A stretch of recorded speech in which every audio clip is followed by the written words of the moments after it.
hi everyone. Thank you everyone for coming. And in my relatively short life, I've noticed that one thing is very important on how we spend our time. And I'm really glad that you chose to spend it like this. My name is Monika, and I'm specialized in emotional intelligence and behavioral analysis. I'm a psychologist. I'm a member of the British Psychological Society, concretely in Division of General Coaching Psychology, which is a very new branch. I'm the alumni of Middlesex University in London, focused on psychology, criminology, and forensic psychology. For a while, I work in the prison, and for a little while, I work in the Ministry of Justice. And I've noticed that not really my path because it's more working with the system. Instead, I now work one-to-one that is closer to me. And today I'm going to speak about the psychology of change. As you already noticed, like we talked a lot about strategies and about the processes, and there is a lot going on inside of us, which we're going to focus on today. Currently, I'm working most of my time with entrepreneurs, and I'm showing them their blind spots within that are stopping them from growing or living their fullest potential. And yes, today we're going to speak about the psychology of change. So I'm going to tell you about the crisis you don't even know you have. So get prepared. So today we're going to focus on understanding psychology of change, the greatest psychological test of our time, because we are living currently in a world which is like fastly changing. And as Giuseppe mentioned, the most stable thing in life right now, not just right now, but always is change, and our brain hates it. The different reactions to same change. Why are some of the team members doesn't respond like you do? So why are some not curious? Why you need your promoters? And who are the people that need to be motivated a little more, and why is that? Also, we're going to focus on the brain on change, how it hijacks the best of you. And the leading thought will be the science-backed tips to help you and your team to strive and to see your blind spots and how to manifest the better. So why are we talking about change? Change is constant in life, and yet none of us is mentally or emotionally ready to face it sometimes. Sometimes we don't even know that we are not ready for it. It very often happens, like even when we move into a new country, like we all did now, or we're starting something new, we don't even consider the fact that our brain or our body will respond on some level.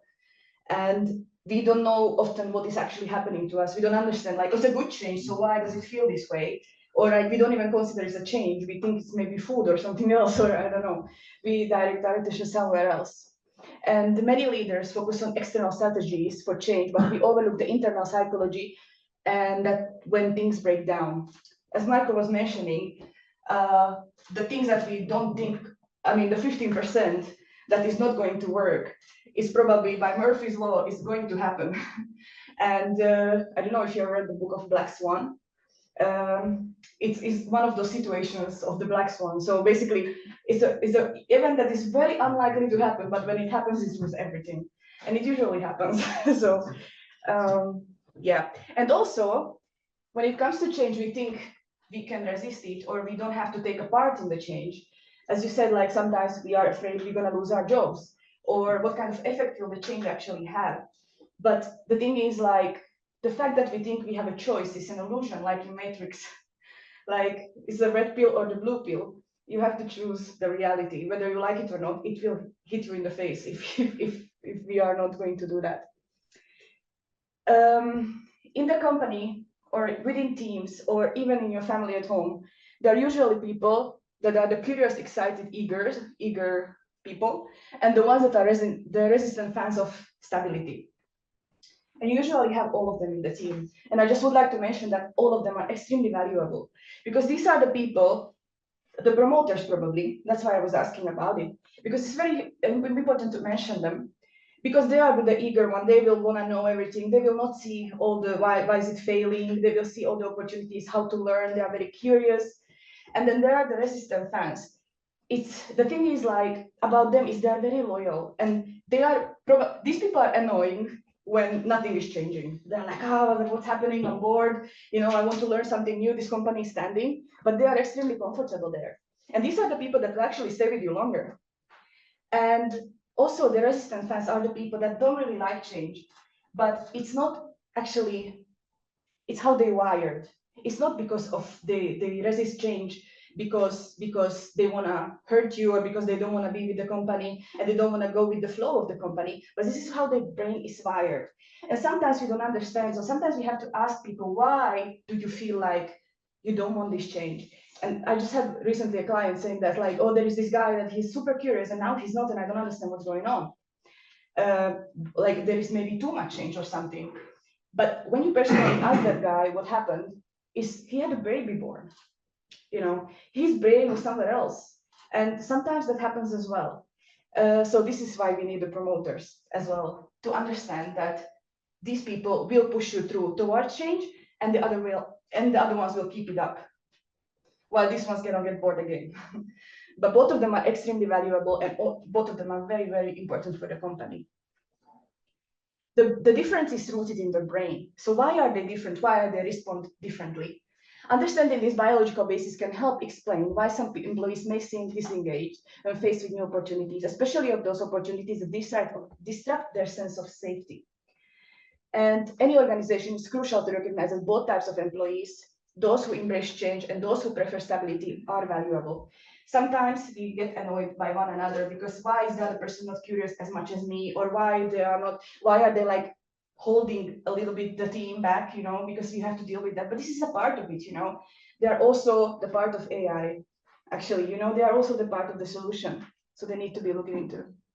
So what happens in the brain during change? So this is our brain, and this is the small part of the brain that is called amygdala. And that's a fear response. So what happens when you're going through change is uncertain. Our brain doesn't like uncertainty. For that, the brain switches off the survival mode. So you straight away start to be more stressed. You lack sleep, you have fatigue, you don't like to eat as much, or you like to eat more. You have digestion problems. You cannot focus. You are having brain fog. You cannot sleep at night. Most of the symptoms are that. And we often don't know why is it happening. We think that this is actually like, oh, maybe I don't know, maybe I have some stress in life or whatever. But it's actually very often because of the change. And sometimes we don't even know it, that we are going through it, because we don't focus, we don't know nothing about it, yet it's happening a lot to us. We change a lot, and the environment around us also change. And the nervous system builds around that. So your reactions are actually biased. And yes, so the brain prepares for danger, not for growth. For your brain, familiarity is the best thing you can have. Your brain predicts everything. Basically, 98% or 92 now, I'm not sure, if somebody knows, correct me, but we do everything unconsciously. Just like AI, our brain is also programmed by our memories, by our experiences, by our genetics, and it predicts what's going to happen. So it would be metabolically very expensive for the brain to decide in the moment what's good for us or what's not, and like how to feel about certain things. Therefore, like it predicts. And when change happens, the brain doesn't have this ability, so it uses much more energy than normally, which means it makes us tired, this gives us a fatigue and all this kind of stuff. Yes, the amygdala activates. What happens when amygdala activates? Your cognitive functions are compromised. What does it mean? It will suffer on your decision-making skills. It will suffer on your reasoning. Maybe you will take decisions that you don't want to take normally, or you just want to take them and put them under the table very quickly and just deal with them. So we put them all under the rug. And it's also on the focus, mostly on the focus, because you can't sleep. And that's take at least 3-4 months on little change. I can see it already, like I live with my friends, and when we come home from holiday, I can see that like people have suffered. We are all suffering not being able to sleep, because our brain is in the process of change. Because you would be surprised how many things we do automatically that you don't even think about it. It's on autopilot. So for example, I guarantee that you take shower every single day the same way. And if you would take shower differently tomorrow, you will feel it. You will feel more stressed. You don't feel that clean. It doesn't feel that comfortable, because it's change. And for your brain, it's danger. So it's much more focused on the negative than on the positive, because it's survival. It's actually, there was a research conducted now recently. He studied around 300 people, and they were given a question. It's like, okay, so you're gonna receive for 50, like there's a 50% chance that you're gonna receive electric shock, or there is 100% that you're gonna receive an electric shock. Which one you're gonna choose? We don't like uncertainty so much that we took the 100% electric shock. So it's quite crazy, like because we hate uncertainty, our brain doesn't like it. Yet we are still going through it, but just an awareness about that, and then understanding the level of stress that we have in that state is very important to notice. So how does it show up in your life? As I said, compromised cognitive functions, decision making, reasoning, logical thinking. Because when amygdala actually switches on, this switches off, which is a prefrontal cortex. It's your logical brain. It's when you make decisions, how you think logically about stuff, basically. It switches off. You don't know nothing. Amygdala is leading the way, and it's leading, and it just sees threats everywhere you go, pretty much. So it's biological. It's not a mindset problem. Oh yeah, and yes, so the fatigue, insomnia, irritability, lack of focus, irritability. Yes, it's not a mindset problem. It's actually biological. We are wired like this. It's actually protecting you. But once you know it, you will not be managed by your mind, but you can manage your mind by just noticing what is happening. I'm going through major change. I have to eat healthier these days. I have to start exercising these days. I have to get more sunlight these days. I have to talk to my friends, to my close people, because I'm gonna need support. Just understanding this. Because currently the man that I'm working with, it's very interesting to observe because it's actually the crisis that we don't know we have. This particular group, successful entrepreneurs in general, have this problem that they are going through crisis that they don't know they are going through crisis because they are having a lot of responsibilities at home and at work. And we women talk about it much more. We are like, I did an iron today, who cares, or something. Men don't say that to each other, which actually put you guys in isolation. And isolation is actually, for your body, isolation is very similar than drinking 15 alcoholic drinks a day. Or smoking 15 cigarettes a day and 6 alcoholic beverages. It's so this kind of isolation actually can compromise our best potential to live up to our best potential. And yeah. So 3 tips for your company culture. Basically, when change is presented and just suddenly it will be resisted. It's very likely that it will be resisted because there are people that are not very curious. There are people that are curious. They're going to be the excited ones. But there are also people that are not. And what you have to do, what I would suggest you to do, is imply change from day one. When they're having interview already, this company is changing. It's a fast-changing environment. Like have workshops for them where you wake up their curiosity. Remember, it's not a mindset problem. It's a brain, how it's wired. So they cannot manage it. They have to learn it. So educate your team. And just like you said as well, and you said about education, it's a very important part. Yeah, curiosity is one of the best tools that you can use for your team. Give them like low risk tasks that they can achieve, because even the people that are not very curious, they will be happy when they accomplish something. Because all the humans have actually one thing in common, and that's we all want to matter. And when you see them that they are an important part, even the people that are like stability and they don't like change, they will be striving because of that, because they want to matter. So feed the fact of the human factor.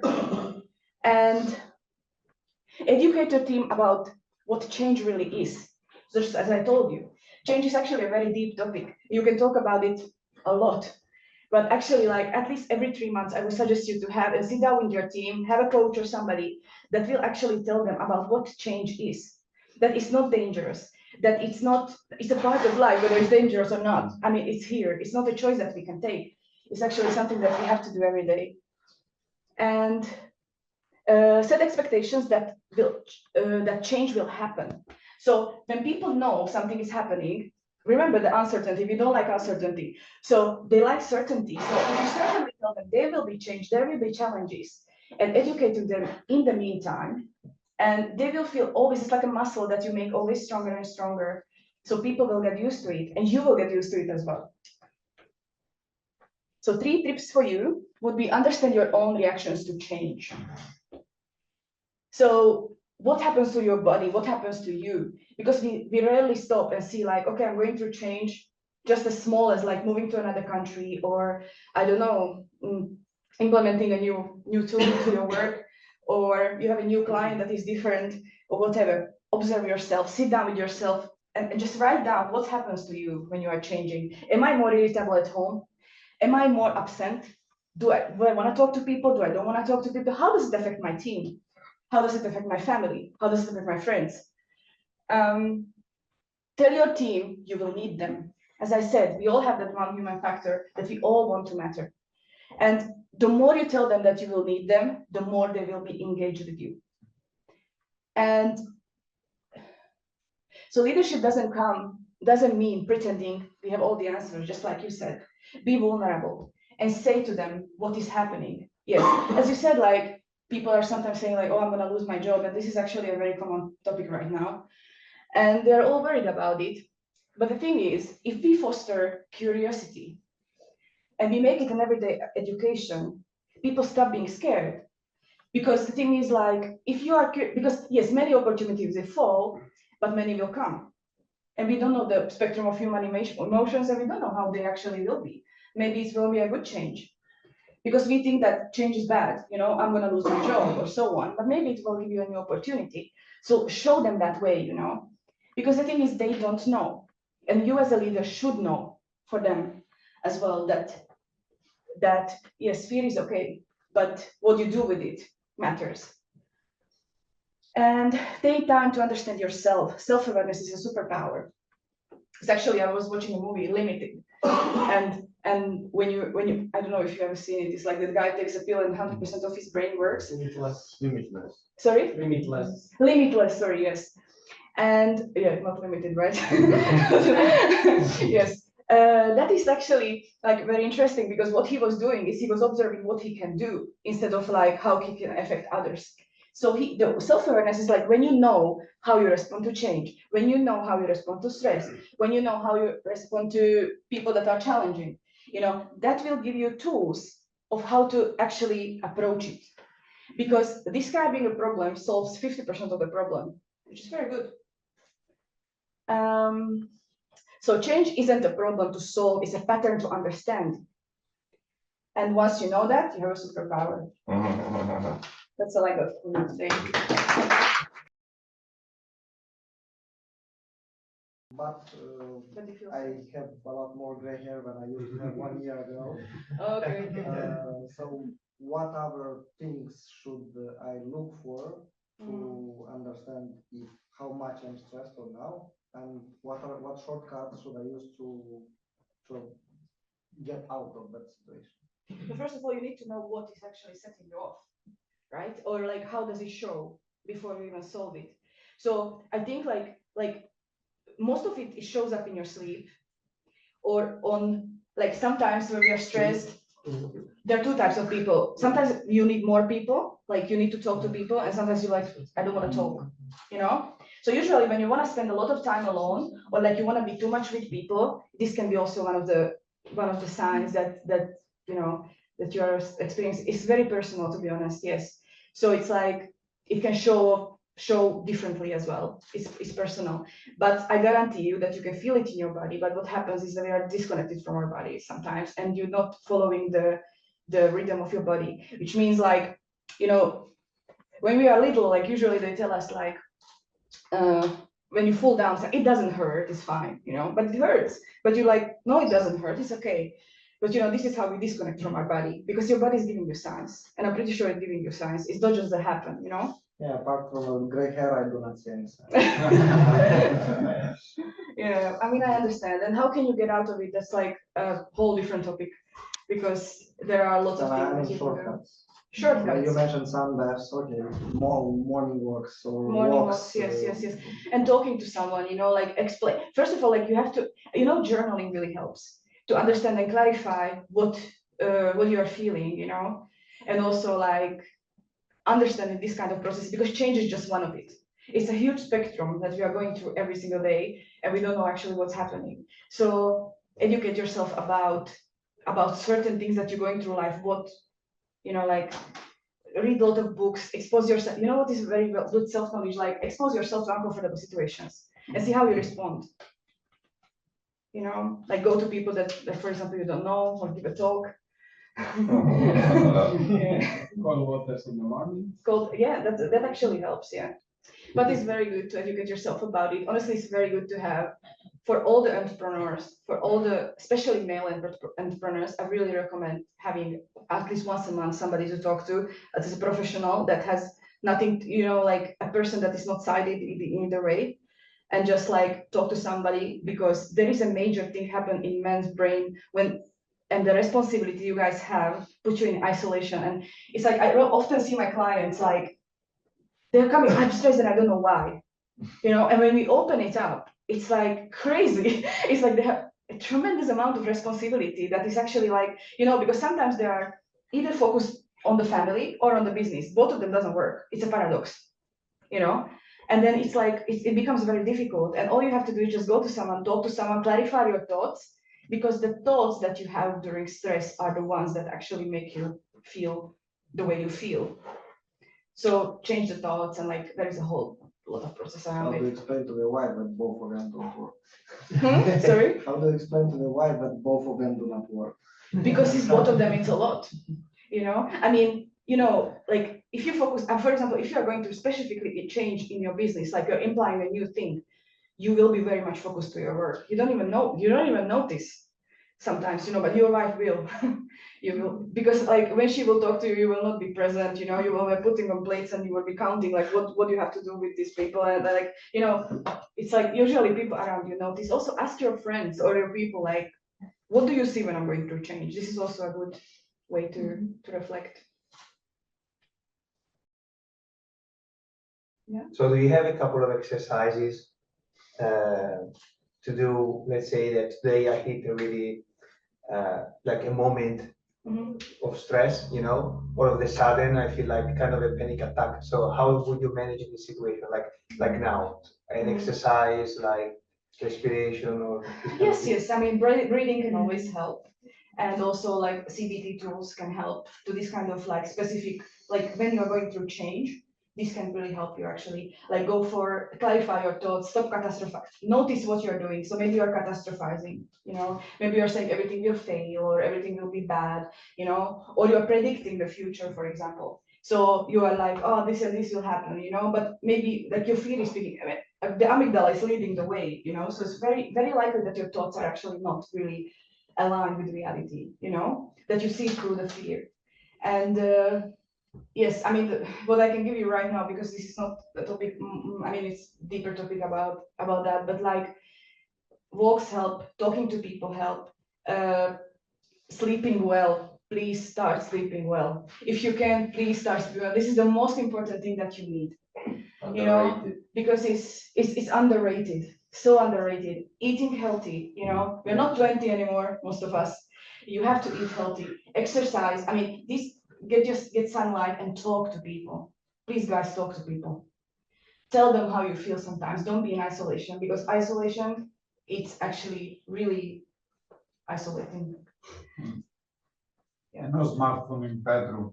Yeah, that's actually, yeah, because you see that this also happens, like instead of talking, we are start scrolling our phone, and it's put us in the cycle of like again not sleeping, and then again like, so it's like, but if you sit down with your friend or something, or with your wife or with your girlfriend, whatever, you start to talk to someone, you release oxytocin that makes you actually connected to people, and you're gonna sleep better, or I don't know, like eat healthy, fast, and things like this. Do you define change always as a growth for yourself, or there are situations that it cannot happen a growth with a change? Depends on how you look at it. Because I tend to look at it as a growth. Yeah. That's why I always think of change as a growth for and leaving an old version of me towards a better version. That's a very good attitude. That's this kind of attitude, the one that is excited, So you're feeling like this probably when you're going through change. That's lovely. I mean, yes, some of us are like that, you know, sometimes, but you know, some changes are actually not very positive. But it's come back to storytelling. It's like, how do you tell your story? You know, oh, I have such a bad luck. I have a very bad week, or I have a very bad month, and I have a very bad year, and like I'm a victim of this situation. Or you're gonna say like, okay, this is a challenge. I'm gonna learn a lot, you know, and it's gonna help me to grow to this and this. So either you can take an opportunity out of it, or you can become a victim. But like you know, sometimes you need to become a victim. Sometimes some situations are hard, and this is also part of life. You know, negative emotions are also part of life. You just have to learn to tolerate them and understand them, and know how to make them feel better. But they're also part of life, and not every change is positive. You know, sometimes change is negative, and that's reality. Thank you. Me? Yeah. Many of you know my startup is about loneliness because well, I had About? loneliness. Oh, that's wrong. Because Okay. I went through a time that I was feeling very lonely. And I'm curious about what you said about the difference between men and women. I mean, I don't know if I grasped it correctly, but do you mean like even like, for example, men try to take the same amount of focus in family, work, and friends, and they try to be like at 200% in all of them, and that's why they collapse? One of the reasons, yes. Yes, that's one of the reasons. The second is like, it's also because women are much more talkative. We are learned and we are taught to talk about our emotions much more than men do. And like, that's why actually 70% of suicide rates are men. And nobody kills themselves because they are hungry. Everybody kills us. I mean, most of the people kill themselves because they are lonely on some level, which is actually like a thing. But it happens to men more often because I believe it's a lack of communication as well. And to be honest, right now, a lot of people are lonely, you know? It's just like we don't talk about it enough. It's like sometimes like you are with your friend and they're playing on their phone while you're having a coffee. Yeah. You don't know what's going on in their head, but you feel alone. You are with someone, but you are alone actually, you know, because they are, you know, like somewhere else. So that's why like be present in your situation, like be present, because that also will help you to live a healthier life. You know, it starts a cycle of good things because we need each other. We need people around. We cannot make it alone. Everybody who says like, I'm okay alone, you're not. You're lying to yourself. You're not okay. That's actually a problem that you should be looking into right away, you know? Anybody else? About how people are lonely, especially men. I mean, I'm more Yeah. focused on men Yes. as a more with men. And why I always think, I mean, still nowadays think about why they are lonely. Yeah, they don't share, but it's something about the culture or Yes. like biologically speaking that they don't share. They are less empathic than women. They listen less probably as well. Yes. So Yes. as a man, I have more men friends, Yeah. average speaking. So I have those people that don't understand me. They listen, but they don't understand. It's So all of them. Yes. You know, it's never one thing. It's very complex. for sure. And like for me, what I personally see with like I'm biased, okay, because I'm talking to especially to people like that. So it's like what I see from my perspective is the not knowing, like the worst type of crisis is when you don't know you are in crisis. You know? And like I have guys coming and they're like responsible men, responsible husbands, responsible entrepreneurs. And they're struggling and they don't understand why, and they feel guilty, feeling bad because I have everything. I have a great wife, I have a great work, I have great employees. I don't know what's wrong with me. You know, it's just too much. It's a lot of responsibility. You know, you come home, you drive your kids around, you know, to stuff that to do. Your wife is pregnant, you know, your company is changing. The other restaurant you open, like there are things that happen in your life and they will affect you, you know. So I feel like just the awareness of the fact that you guys have a lot of responsibility can help, you know, and like, okay, I'm going through change or like I'm going through challenging time, you know, just to identifying that I'm going through challenging time. So that can really help just to, even like having a self-compassion to yourself and just say like, look, we are having this and this problem, even if you're talking to your wife or to your partner, whatever, like, I'm going through this right now, so I need a little bit of more support, maybe, or more understanding. Because look, I understand as well, like we have a lot to do at home as well, and or like at work and everywhere. And like, also guys have a lot to do. So, but like you guys do work and home, So, and also we do, actually, it's like very complex, it's like, it's a paradox, basically. It's like you're gonna be in chaos and you're gonna have to find your way within that chaos with the awareness that it's hard, it's not easy.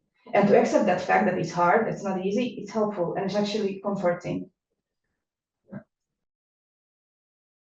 So I have 2 points. One may be a concrete example or solution possible for to apply it in private and company life.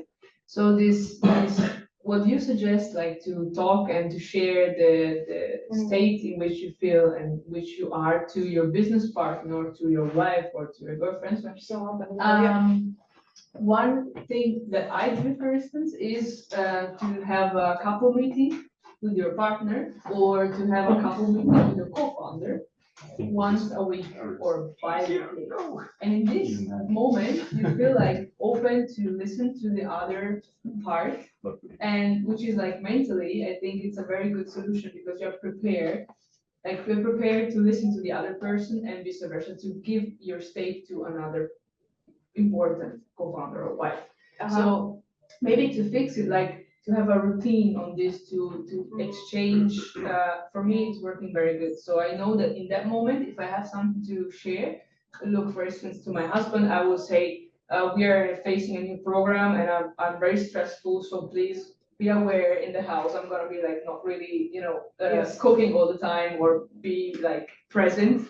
And so he's prepared to that week will be like. He will know different. it's not personal, as well, I Yes, think. Yes. I think So this is important, yes, to say like. instead of like arguing afterward, you should have told me, you should have talked to me, you prevent it. It's like, I have a problem, let's say, better to prevent it. Which put you in the isolation. Yes, Because you're so suffering alone. so from my point of view, maybe a suggestion would be to your co-founder or to your leaders, find a moment or with your wife, find a moment when you have a fixed appointment. Maybe you don't have anything to say because it's a very happy time. You just share that it's a happy moment in every aspect of your life. But maybe your wife has something to tell you about the business or about family. And your co-founder maybe or your leaders will tell you, look, I just played privately with my partner, so if I'm not very like pushing hard this week, you know why, like I'm preventing you to judging me or to be too strong on my expectation. I'm setting you, like I'm sharing my situation. So It comes back to communication, Yes. So like just saying like what you are going through, like as well, like sometimes you're not in a mood or to talk even, like, oh sorry guys, like today is not the day, it's not personal, it's just me, I'm going through something, that's already put you in a situation where you can actually, because what circularly starts when we don't do that. What are the consequences of when we don't do that is that yes, we maybe like just say something to someone, because we are more irritated or we are just like smashing things around and then you feel guilty. If you like those people, you will feel guilty very likely, and then you're gonna punish yourself and or you're gonna like even isolate even more because now I actually was bad and so now I'm gonna go further even from you because like I don't want to hurt you anymore, so I'm gonna like take more space. And this other person has no idea what's going in your head. Zero. So unless we tell people what we think, what we feel, what we want to do, they will not know it. Like this is the biggest assumption we have. For some reason, like people should know. No, they will not. Maybe they should, but but there is no like how, like we are not fortune tellers. We don't see in each other's heads, and unless you say what's your problem, the other person will never know, no matter how much you're going to smash the plates around, no matter how much you are going to ignore the person, that they will realize, no matter what you're going to do, they will not realize, and it's not their fault. It's your fault because you didn't say it. So taking the accountability of that, it's like it's very, very important because these people will maybe feel like, oh, something is happening, but like You are not saying, and unless you tell me what's your problem, I don't know it, you don't have a problem. Make it their responsibility, not yours. And also make your responsibility to talk to people when you have something to say. It's not easy. It's not easy. And it will never get easier. But it's one of those emotions we talked about. We have to tolerate it because it feels much worse when we don't do that. It starts a cycle of uncomfortable stuff.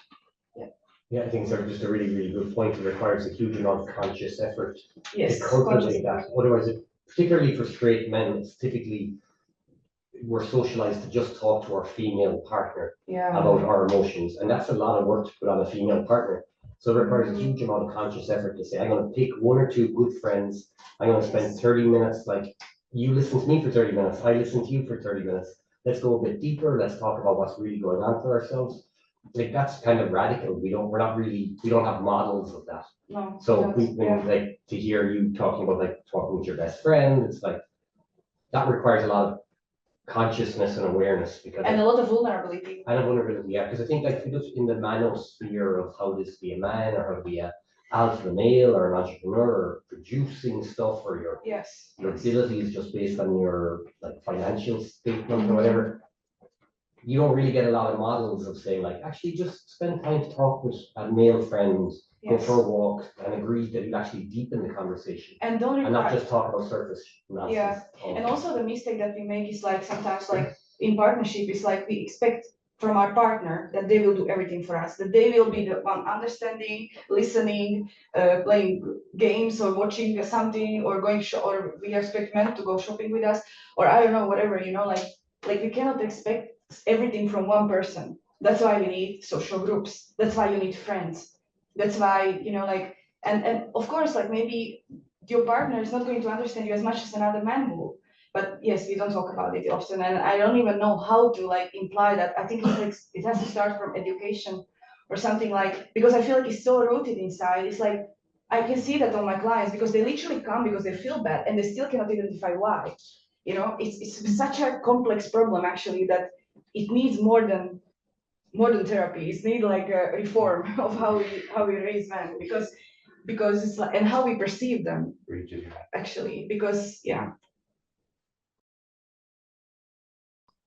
Sorry, I had the second point, which was a question for you. So you said that these two kind of people we may have in our team, it's wired. So if the brain is handled down like this, could we still change these mentalities, or do you believe it's not possible? To some extent, yes. But totally, probably, there's not good. I mean, if they don't like change, it's probably not where they're gonna shine. But it's gonna be something that they will actually like be able to do through education. Like teach them that they can learn because some people like never learn that they can actually like grow. I think I was like, I found out that I can do things when I was 26.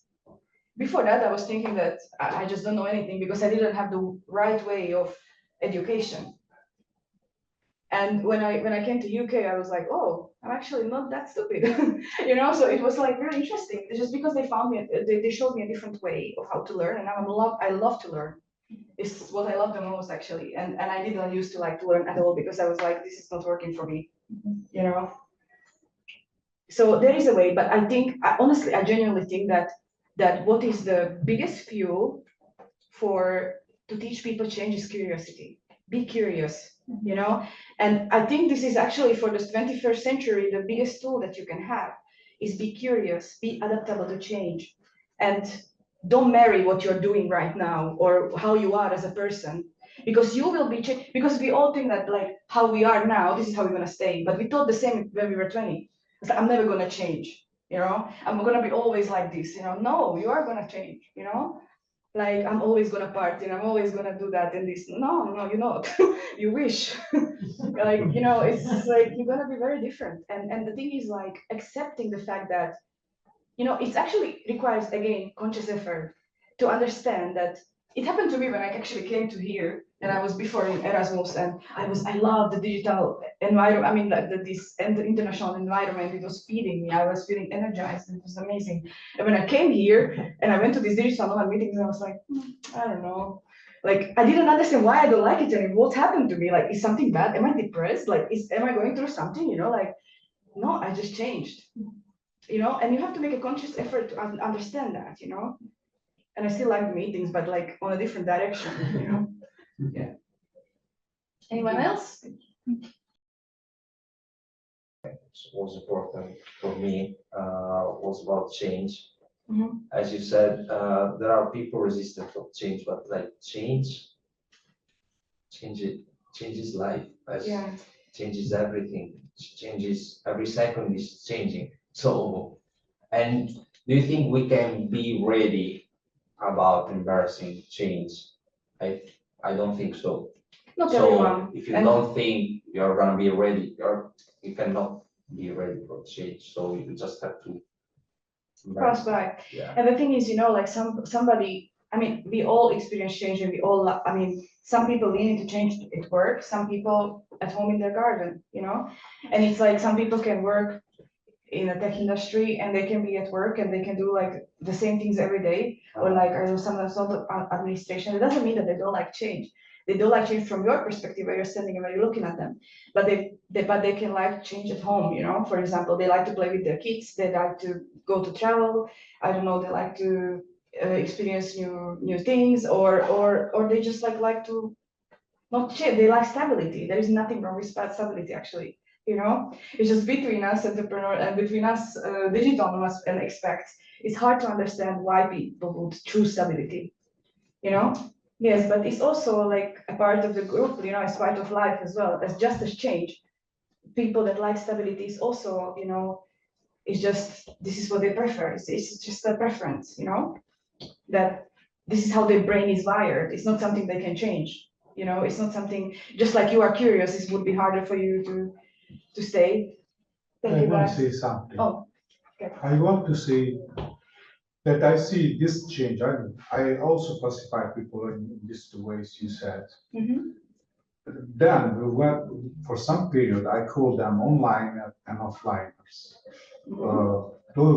What has happened in the last 20 years is that people, business, and then life completely moved from offline to online.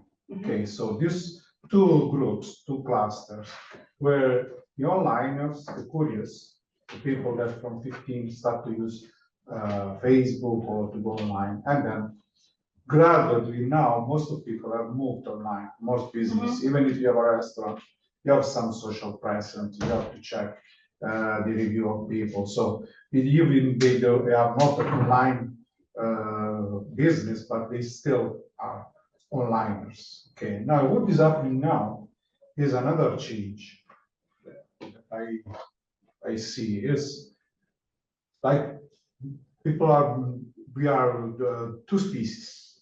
Probably a lot of people don't see this, but they can still have kids together, but this will probably change in time.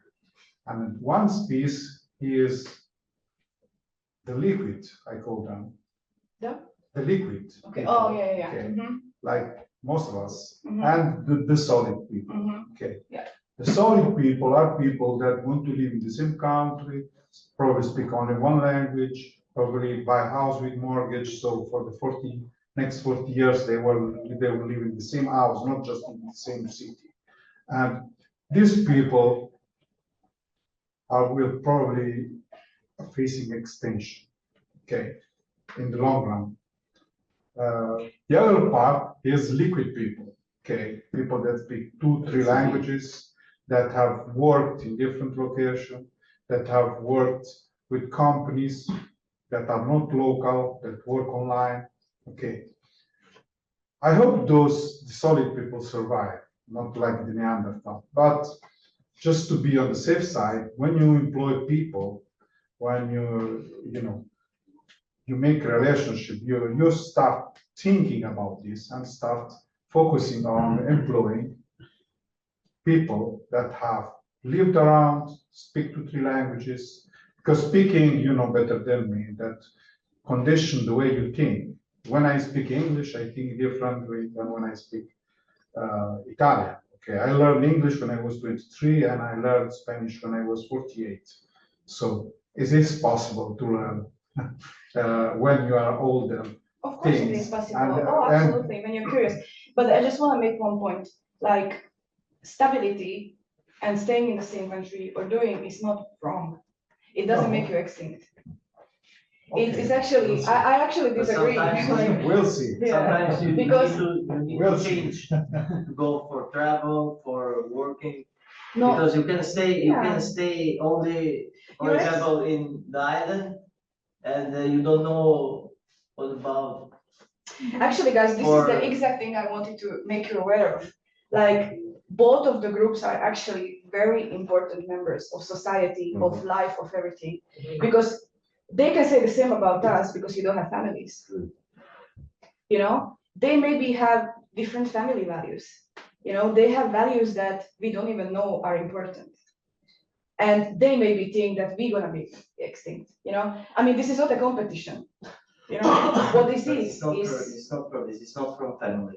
Trust sorry? me, it's not from family. Because in Albania, some people, I am from Albania, Mhm. and I know how is to stay in the other part of the world, because we come from communism and the West part, Soviet Union Mhm. mentality.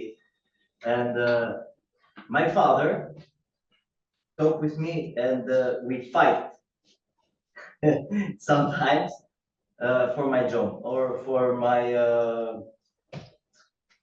experience with sports, and he tell me go to work in one work here and to give money. And But the real job. yeah, the real job, the real job. Yeah. You start from 20 and to 40 years or 45 years in one place. It's not from family. Some people need to learn No, what I'm saying is like they have different and to values. be curious Mhm. for the other part of the life or the world. But if we would have everybody like us, It's personal. It's yeah, everything is personal. If you change, it's good for you. If you stay solid, you stay for 45, 65, 85 years in the same stage. yeah, I mean, For growth me, it's growth- important to change for the people, to change for the family, to change Yeah, for yourself, to change for your kids, for all. yeah. But You're probably in this group, you know? So But your one brain is thing, wired this way. As I say, it's but- not a mindset problem, it's But biological. not without the traditional Mm. mindset for Yes, family. exactly. Yes. Because No, now some okay. people say, I don't care for family, just I Yeah. work and. No, I'm just I see saying, my this is life. one of the It's examples, you know, American they model, can it's, have you know, totally different values, you know, they can be staying in the country and they want to like, I don't know, build a community that is focused on something, you know.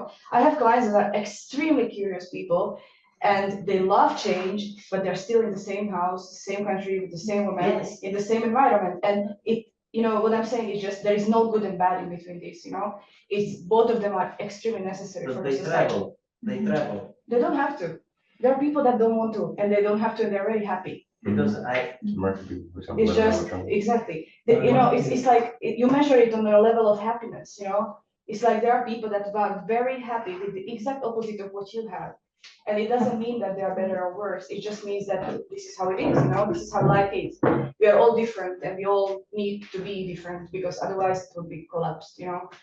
So, yeah, for me, it's not like black and white. Exactly, So it's much more complex than Yes, that. it's Yeah. a spectrum between two opposites. So maybe you have maybe you like to live here in Paraiso because it's amazing, but you like to travel sometimes or work remote sporadically. But because maybe you have the opportunity, but maybe some people that don't have a lot of education, it's really difficult to achieve this level of consensus that you can achieve that because you maybe don't have education. Depend of the context of every person. It's easy to say, it's okay, this is fine, but sometimes not easy for a lot of now it's very easy situations. to see Yes. different.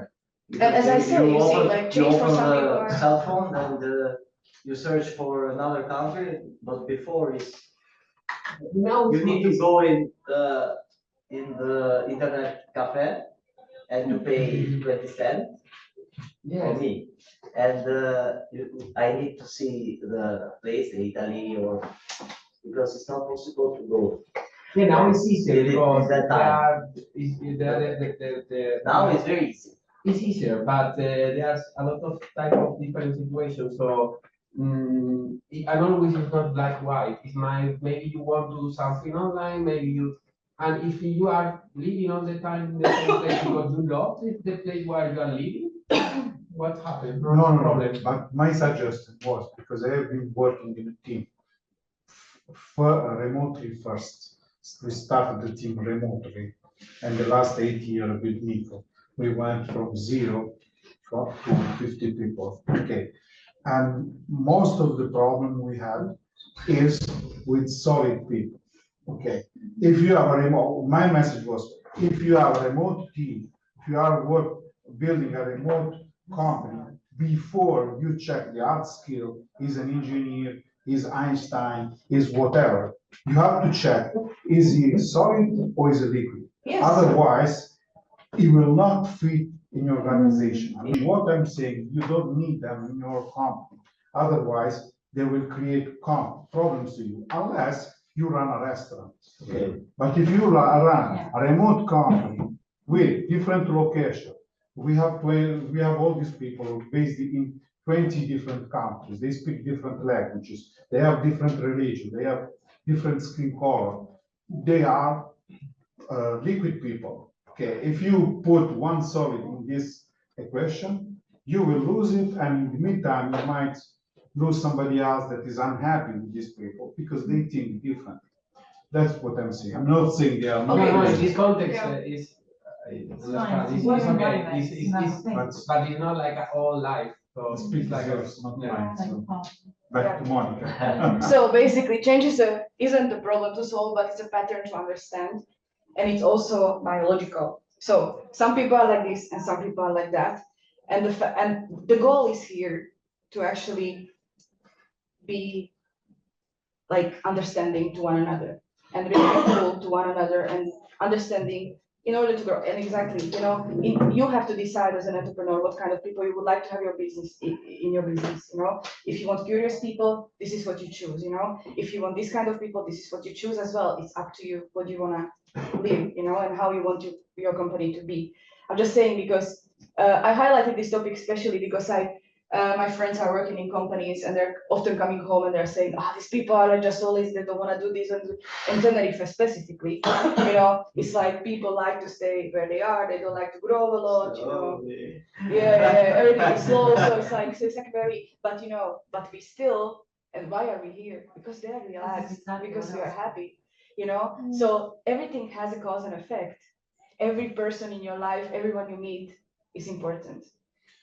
Thank you.